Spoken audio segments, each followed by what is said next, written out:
Olá! Como o Espiritismo nos ajuda a entender o mundo de hoje? É isso que o nosso programa pretende mostrar em conversa com estudiosos do Espiritismo. E o nosso tema de hoje é pensamento e magnetismo. Prepare-se, Entre Dois Mundos está começando agora.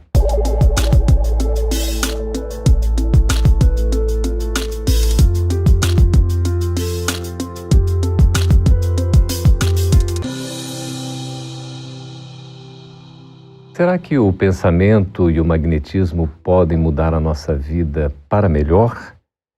Será que a força do nosso pensamento pode trazer consequências à nossa vida?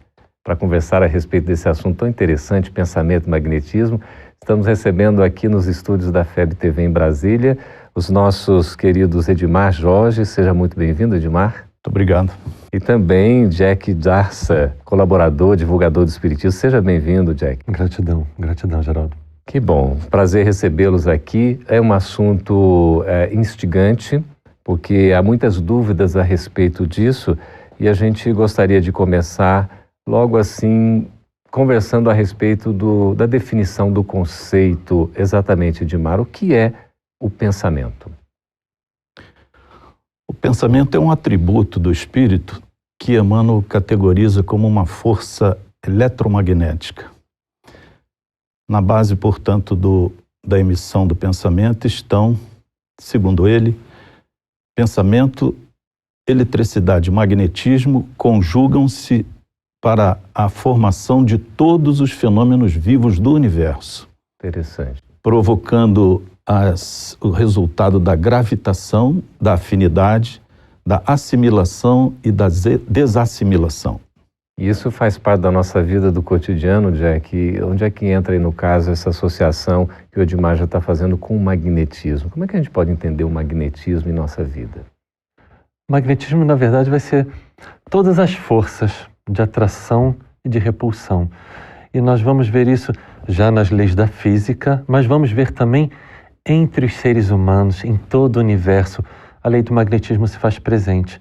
Então vamos ver a questão, por exemplo, do ímã, que um ímã tem os polos, eles se atraem ou se repelem, mas muito mais importante talvez que isso nas nossas relações humanas, seja o que nós temos entre os seres humanos, este poder que temos de, às vezes, de grande atração, de simpatia por alguma pessoa, ou de uma certa antipatia ou repulsa por certa pessoa, ou até mesmo certos locais em que nos encontramos. A gente poderia dizer, Edmar, que o nosso pensamento é magnético? Sem dúvida nenhuma, desde a origem. Segundo André Luiz, há 1 bilhão e 500 milhões de anos começou a evolução do princípio inteligente, e esse prazo foi o necessário para que a estabilidade do pensamento contínuo se instalasse no ser humano. Kardec, no capítulo 6 da introdução do Livro dos Espíritos, afirma que múltiplos, infinitos fenômenos que envolvem as relações de seres e coisas têm como origem o espírito e, portanto, o emissor do pensamento, que até hoje se encontram mal explicados ou inexplicados porque não se considera exatamente a existência da fonte, do espírito. E a gente pode dizer, Jack, que os nossos pensamentos acabam influenciando também numa ambiência, aquilo que nos rodeia, até em termos de bons fluidos, por exemplo? Claro. Na pergunta 459 do Livro dos Espíritos, Kardec pergunta se os espíritos influenciam nossos atos e pensamentos. E a resposta é: influenciam muito mais do que imaginais. Influem a tal ponto que de ordinário são eles que vos dirigem. No entanto, nós temos o nosso livre-arbítrio para escolher como nós precisamos pensar. Eu, quando quero falar isso para as pessoas, eu sempre digo que nos desenhos da Disney, às vezes aparecia o Pato Donald nervoso, numa dúvida, e aparecia um anjinho de um lado e um serzinho das trevas do outro.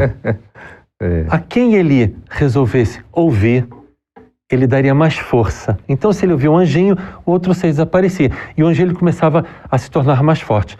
Mas cabe a nós. Nós temos o nosso pensamento irradia. Nós irradiamos, nós criamos, através da ideoplastia das formas de pensamento, se pensamos, estamos imediatamente criando. Então nós temos que estar muito atentos, não só ao que nós falamos, não só como nós agimos, mas tão importante quanto é como nós pensamos. Vamos ver no Evangelho segundo Mateus, capítulo 5, versículo 27, o que em teologia nós chamamos como a segunda antítese do Cristo no Sermão do Monte, que ele diz: ouviste que foi dito, não cometerás adultério. Eu, porém, vos digo que se em pensamento pensar na mulher do próximo, já cometeste adultério. Quer dizer, o pensamento aí tem um componente muito forte, né, Edmar? Ele parece ser a matriz, a origem de tudo que acaba acontecendo na vida. Na verdade, como dissemos antes, há 3,5 milhões de anos atrás, foi quando o hominídeo recebeu a estabilidade do pensamento contínuo, nós começamos a construir uma nova estrutura que o Espiritismo conhece bem. Em O Problema do Ser, do Destino e da Dor, Leon Denis descreve a tríade que define a essência do espírito: pensamento, sentimento e vontade. A partir do pensamento contínuo, como Calderaro nos ensina no mundo maior, o ser humano passou a ter uma outra tarefa tão importante quanto aquela, a conquista do pensamento contínuo: a estabilidade, o equilíbrio, a harmonia de suas emoções. Na base dessa estrutura, a vontade, como diz Emmanuel em Pensamento e Vida, o leme segundo o qual a nossa trajetória pode tomar esta ou aquela direção. Ir em sintonia com as leis morais que governam a vida ou contra elas, estabelecendo o fator primordial de todos nós, que é a possibilidade de fazer escolhas, né? A gente poderia dizer que os bons pensamentos acabam gerando benefícios e os maus pensamentos acabam gerando prejuízos? A gente pode afirmar assim? Simples assim. É uma retroalimentação. Se nós vivemos neste padrão vibratório, que é o ideal, e a gente consegue, através do esforço, subir um pouquinho. Quanto mais nós estivermos aqui, quanto mais nós nos esforçarmos, existe essa retroalimentação. Quanto melhor, mais bem, mais no bem, mais na bondade, no amor, quanto mais positivamente você pensar, é um exercício, você ensina ao seu cérebro a começar a agir sempre naquele padrão vibratório. Infelizmente, o caso contrário também vai ser. Quanto mais você se alimentar de pensamentos negativos, atitudes negativas, se alimentar de notícias negativas, o seu cérebro vai estar sempre naquele outro tipo de padrão. Então nós escolhemos sim, mas vai sempre depender do nosso esforço. O quanto que nós queremos estar em um patamar ou em outro. Para a gente dizer assim, por exemplo, ter mau pensamento ou maus pensamentos seria uma coisa talvez até simples. Agora, ter bons pensamentos é algo um pouco mais complicado. A nossa herança atávica, né, do animal para o hominal, traz-nos um acervo que precisamos vencer, né? Não podemos mais mover-nos simplesmente por instintos, por sensações. Hoje se nos exige a percepção de profundidade. E o Espiritismo, 130 anos ou 140 anos da ciência, já estabelecia os princípios da psicologia cognitiva, a metacognição. Nós vamos continuar daqui a pouquinho, viu, conversando a respeito desse assunto, falando do Espiritismo, que é exatamente o nosso próximo ponto. A gente agradece e a gente vai retomar, porque nós vamos chamar o intervalo. Você fique conosco, que a gente já vai envolver a questão do Espiritismo no pensamento e no magnetismo. A gente volta daqui a pouco.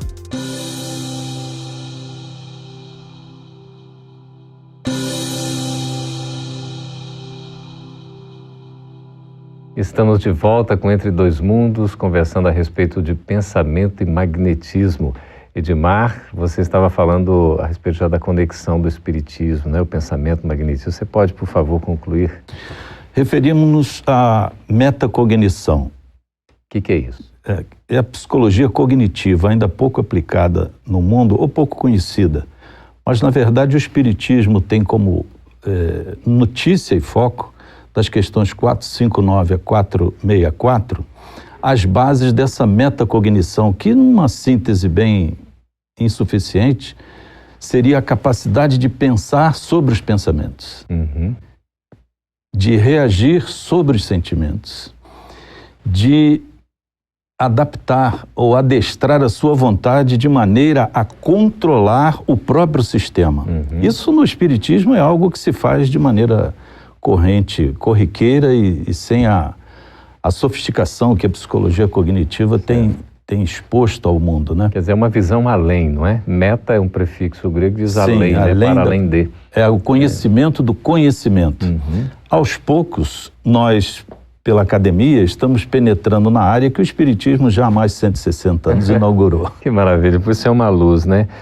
Jack, a gente pode associar o pensamento e magnetismo aí, né? Conforme a gente está conversando aqui no nosso bate-papo. Para o Espiritismo, qual é a melhor forma da gente entender o bom pensamento para o nosso equilíbrio e também um combate possível, uma educação em torno dos pensamentos que não são tão saudáveis, que podem nos prejudicar, inclusive prejudicar o nosso semelhante?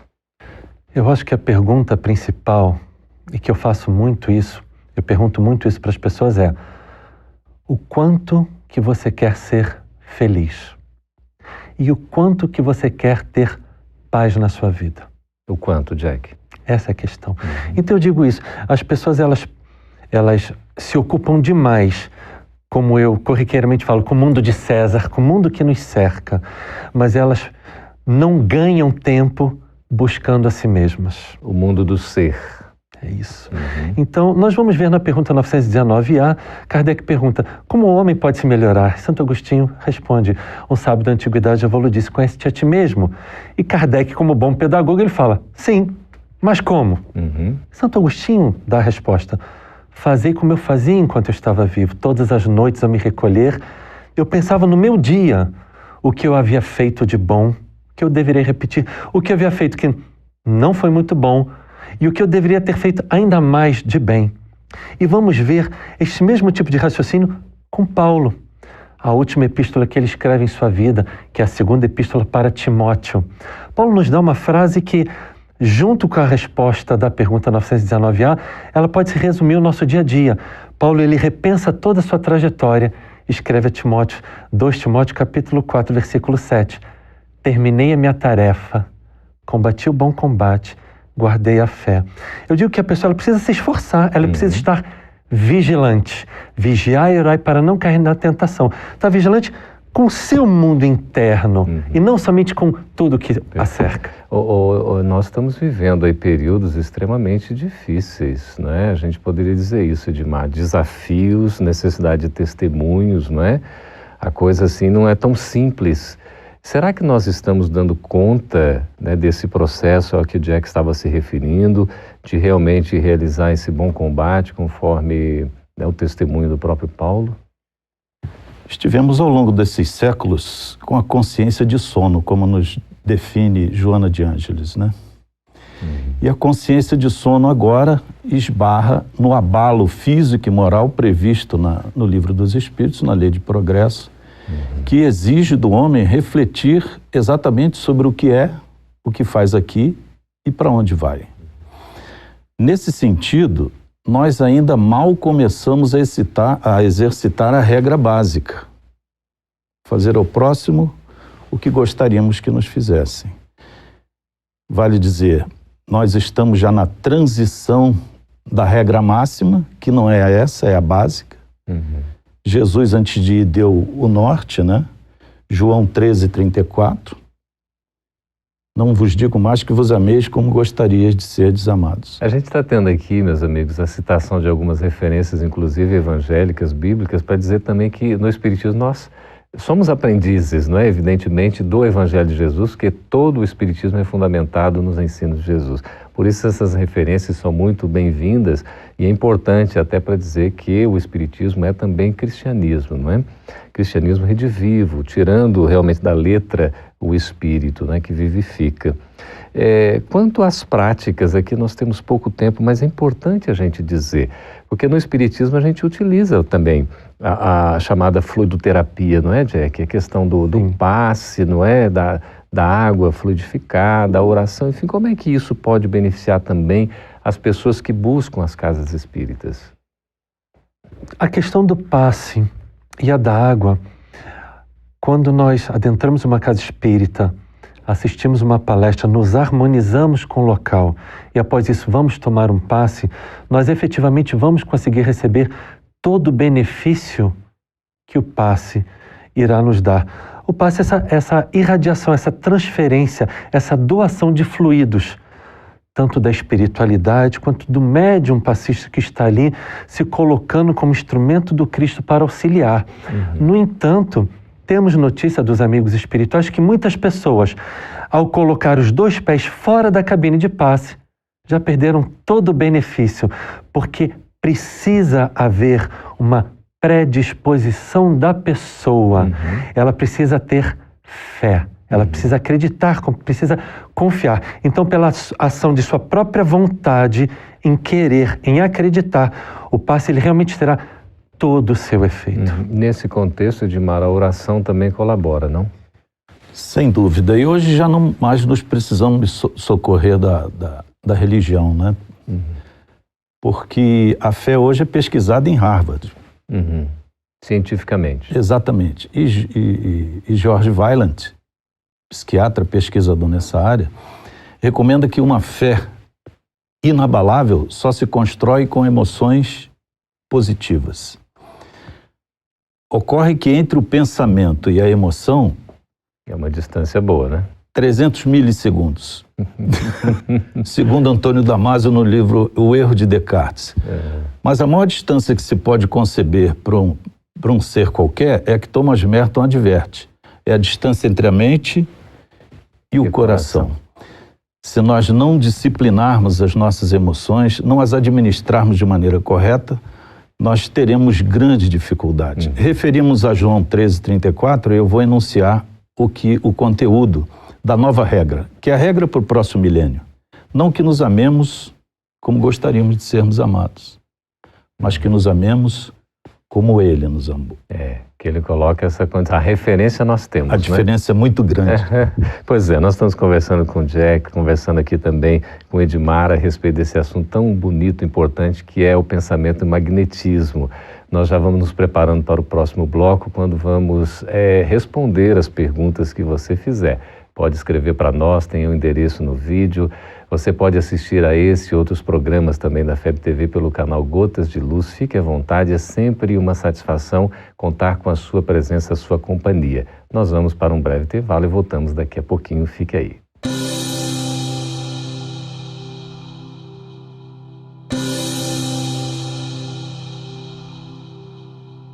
Estamos de volta com Entre Dois Mundos, conversando a respeito de pensamento e magnetismo. Agora é vez de nós respondermos as suas perguntas. Lucas Sena, de Mato Grosso, pergunta assim para nós, Edmar: somos o que pensamos? Exatamente. Somos o que pensamos, o que sentimos e o que queremos. Para usar a tríade de Leon Denis, né? É muito importante sabermos que o que pensamos, o que sentimos e o que queremos deve estar orientado sempre na direção da regra áurea, né? Para não nos enganarmos. Fazer ao outro o que gostaríamos que nos fosse feito. Aí o fazer é fundamental também, não é, Edmar? Exatamente. Porque na base do fazer está o pensar. Depois o sentir, ou antes o sentir, daí o erro de Descartes. Sentimos antes de pensar, né? 300 milissegundos antes. Então, a maioria das pessoas se move por esse condicionamento atávico emocional sem usar os córtex, sem usar o pensamento, a razão, que é o nosso patrimônio maior. E a vontade, nesse momento, já está obnubilada, derruída, né? Quando agimos de maneira instintiva e emocional, que é o que ocorre na maioria dos casos, né? Sim. Jack, o Plínio Mendonça, de Anápolis, em Goiás, pergunta se o pensamento e o magnetismo podem ter união com a homeopatia. Pode, sempre. Na verdade, é a questão da fé. Quanto mais você colocar o poder da sua vontade, resposta da pergunta 909 do Livro dos Espíritos, quanto mais você se utilizar da sua própria vontade no bem, para si ou para o próximo, sempre. Então, sempre vai ser algo que vai, com certeza, potencializar, e a ciência já comprova isso, que a fé, como o Edmar há pouco falou, a fé, ela promove igualmente a cura. Somos centros magnéticos de atração e repulsão sempre, né? O magnetismo está onde o espírito estiver. O tempo todo a gente influencia, o tempo todo é influenciado, né? Exatamente. Hebreus 12:1, somos cercados por uma nuvem de testemunhas. Olha só, e Emmanuel diz que a gente vive num regime de interdependência. Né? Exatamente. O que a física quântica hoje confirma, né? A interconectividade é a razão da existência do universo, né? A Marcela Mendonça, também de Anápolis, de Goiás, pergunta assim, Edmar, aquele que pensa em se suicidar não consegue escutar a interferência ou assistência dos bons espíritos? Sempre conseguirá, se quiser. E nós voltamos à questão, né? É preciso pesquisar, não só crer, porque o Espiritismo oferece a possibilidade da fé raciocinada, de compreender o fenômeno que se dá dentro de nós mesmos. Nós nunca estamos desassistidos. Nós teremos sempre um espaço para que o livre-arbítrio se manifeste de maneira íntegra. Receberemos, sim, muitos estímulos negativos e outros positivos, mas eles sempre encontram um ponto de equilíbrio tal que a misericórdia divina estabelece como forma de estabelecer a sua justiça. Não haveria justiça para aquele que agisse movido por um magnetismo, por uma sugestão, por uma ideia exterior que o dominasse completamente. E a decisão acaba sendo de nossa responsabilidade. Sempre nossa. E essa questão do suicídio, né, Jack, é um caso tão sério, uma verdadeira epidemia silenciosa, não é? Verdade. Tem tido incidências e mais incidências, né, em crianças, jovens, né, em adultos, terceira idade, é uma coisa impressionante.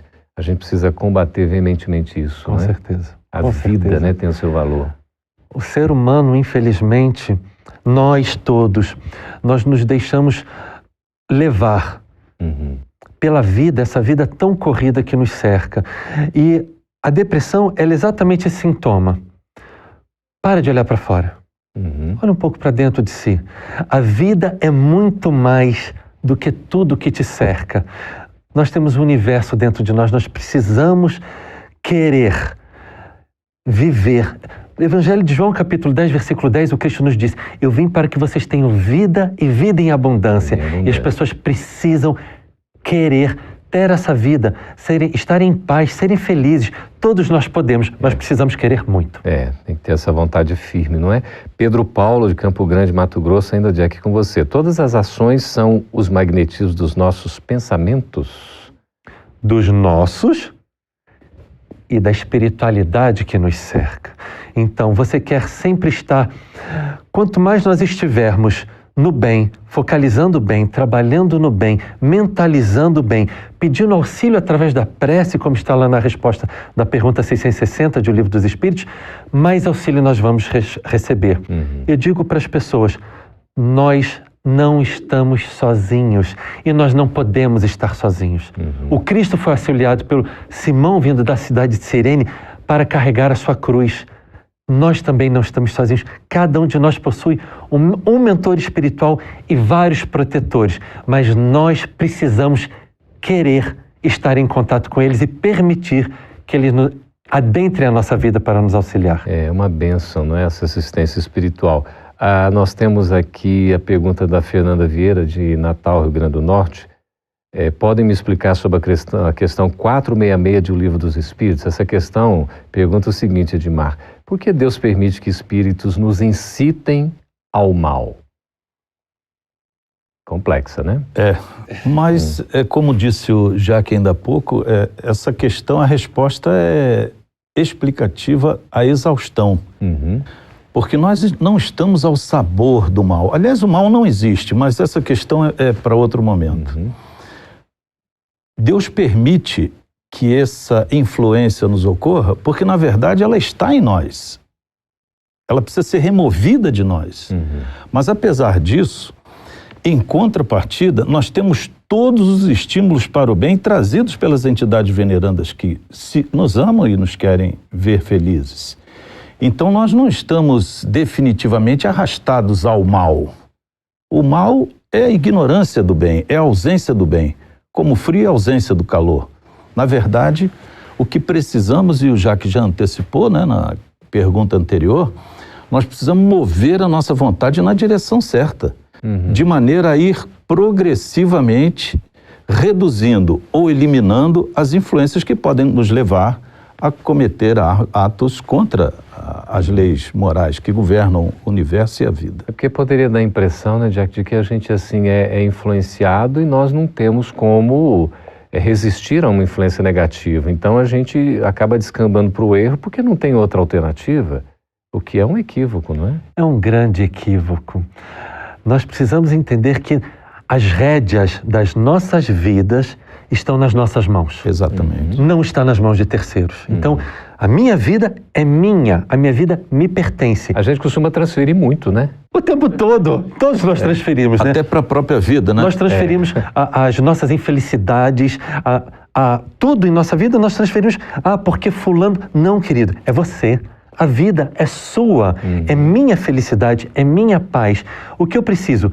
Trabalhar, exercitar o meu cérebro para que ele sempre esteja pautado na vibração correta. E quando vier uma vibração que não seja muito boa, faça uso da prece, peça ajuda. A espiritualidade, não existe nenhuma prece que fique sem resposta da espiritualidade maior. Então vamos pensar no bem, não é? Sentir o bem e agir no bem, né, Edmar? Já encerrando o nosso programa. É isso né? Mesmo. Urge que seja assim.